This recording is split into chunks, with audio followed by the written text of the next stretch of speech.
Praise the Lord. தேவனுக்கே மகிமை உண்டாவதாக. மாரநாதா ரிவைவல் சர்ச் மூலமாக இந்த வார்த்தைகளை கேட்டுக்கொண்டிருக்கிற உங்கள் ஒவ்வொருவரையும் இயேசுவின் நாமத்தினாலே அன்புடன் வாழ்த்தி வரவேற்கிறோம். இன்று கர்த்தர் நம்மோடு பேசுகிற வார்த்தை என்னவென்று பார்ப்போமா? ஏசாயா 60 அதிகாரம் 5 உன் இருதயம் அதிசயப்பட்டு பூரிக்கும்.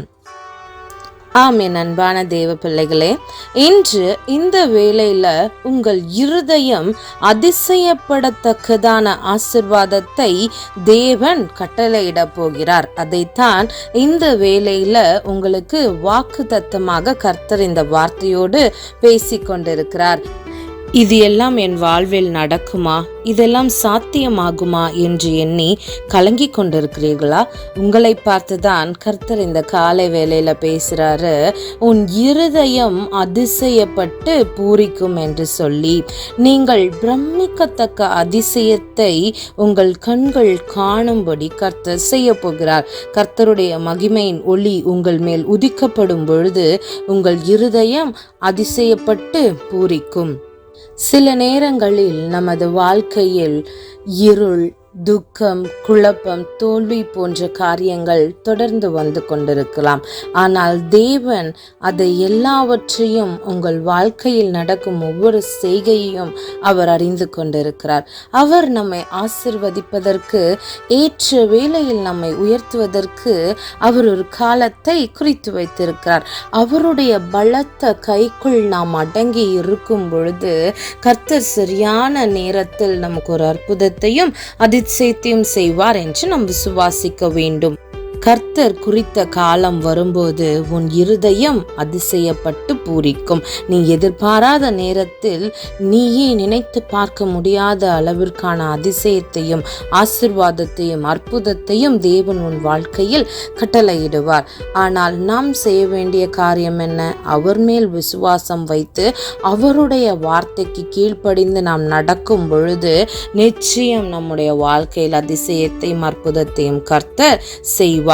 அதுவே நாம் அவர் மீது வைக்கிற விசுவாசமாய் இருக்க வேண்டும். நம்மால் சாத்தியமில்லாத காரியத்தையும் தேவன் சாத்தியமாக்குவார். இது மனுஷரால் கூடாததுதான், ஆனால் தேவனாலே கூடும் என்ற வார்த்தையின்படி அவர் நினைத்தால் எந்த காரியத்தை வேண்டுமானாலும் தலைகீழாக மாற்ற தேவன் ஒருவரால் மாத்திரமே முடியும். ஏனென்றால் அவர் சர்வ வல்லமையுள்ளவர், அவர் சர்வ ஞானியாயிருக்கிறார். அவர் நம்மை எப்பொழுதும் அவருக்குள்ளாக வெற்றி சிறக்க பண்ணதான் விரும்புகிறார் என்று வேதம் சொல்லுகிறது.